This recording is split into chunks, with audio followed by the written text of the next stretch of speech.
Okay, so I got diagnosed with COVID, like took the test, and yeah, so I'm not working this week. Um that's another $500 out the door. What can you do? I can't be going to a school with COVID. Like that's just not fair to anyone. So, we have really 5 more servants left to do. It's really going to be 5. It's John Archer, Meb, Lancer Ibuki, Bunny Toria, and Carmilla. I'm actually surprised by these two, but I realized I didn't actually make videos for them during summer before rerun. So that's gonna get done. Alright, first up is John Archer, someone I made a video about already, but it was more comparison than actually talking about John Archer herself. So, looking upstairs, her attack is below average. This is definitely below average by about 1,000. I think it's about 1,000. HP is high though. Like most of what I've been looking at has been like 14,000. This is like almost 16,000, so that's high. Star weight, star gen, typical archers. MB charge 0.68, which is better than average. It's around what Space Ishtar has, and I believe her hits are actually similar to Space Ishtar as well. Right? Yeah, let's just check real quick. I believe her hit count is very similar.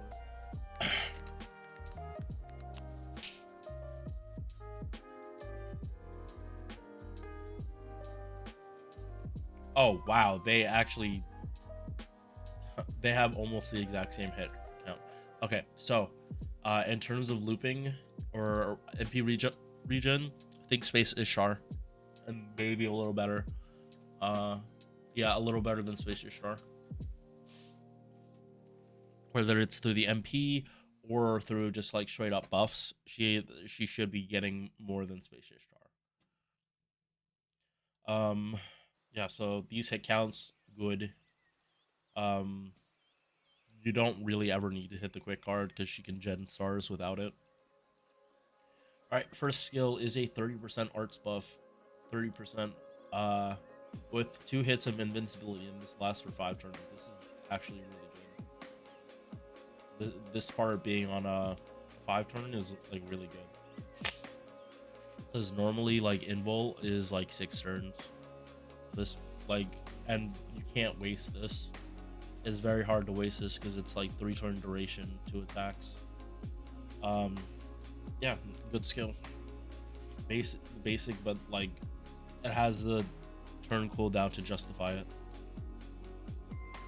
Second skill is a 40% battery, increases MP damage by 20% for 3 turns, and increases crit damage on water side battle. And this is 50% what Waver gives. This being 40, just like it's more encouraging you to like actually have at least the append skill, like have it, because then you can start your looping with a 50% and start with this MP damage instead of waiting for turn 2 or when you actually need the battery, because then your your hit based MP gen isn't gonna be as good as it could be. Like you might be missing overkill by by a hit, and that greatly reduces how much you're able to get back from an MP. Um, so this being tied to the battery, like even if it's weird like this, like we have append skills now, so it's not even that weird anymore. Yeah, and like you can, there are ways to like brute force this part, like use melt, summer melt, and then you can guarantee this, and they're both art servants as well. Um, so yeah, and yeah. Next skill, charisma, and for any allies with the good alignment, another 20%. Uh, sorry, that my throat's probably gonna go out while I do these recordings, so I gotta try not to strain it. Because if I lose my voice, I'm in big trouble. I don't want to do silent streams. Um, it's cool that this is on a 5-turn cooldown. It's a 6-5-6 or 5-6-5. You can really spam this if you're playing with using good allies. That's more damage for them. So Jeanne can function as a sub DPS or a main DPS. It's whatever you need her to do. Debuff resistance, independent action EX, crit damage, and then gauge every turn on a water side battlefield. She has advantage against berserkers.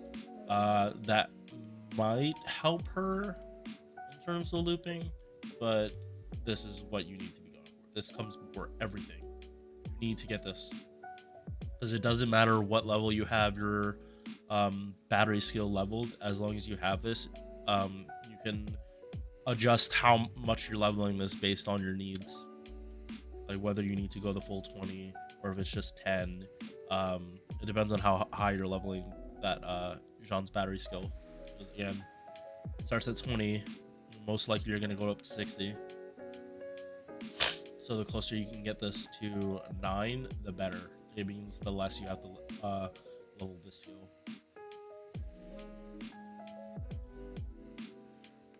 But like mostly you're gonna level up this battery because it has more of an impact. Like if you're at 32, like rank 7, you need to get to rank 8.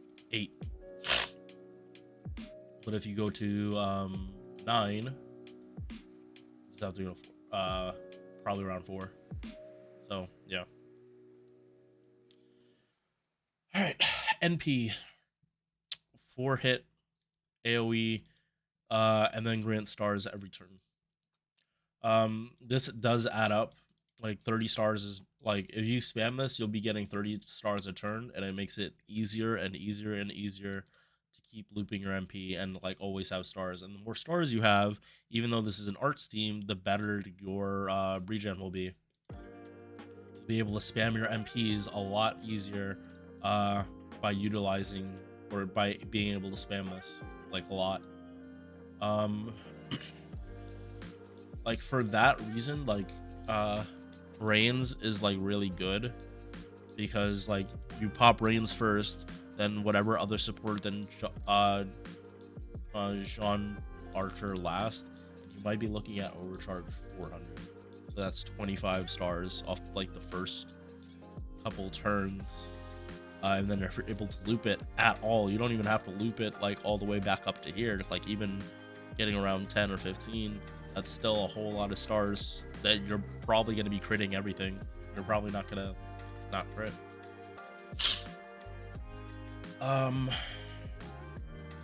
Yeah. Then her CE, arts performance, and MP damage while she's on the field.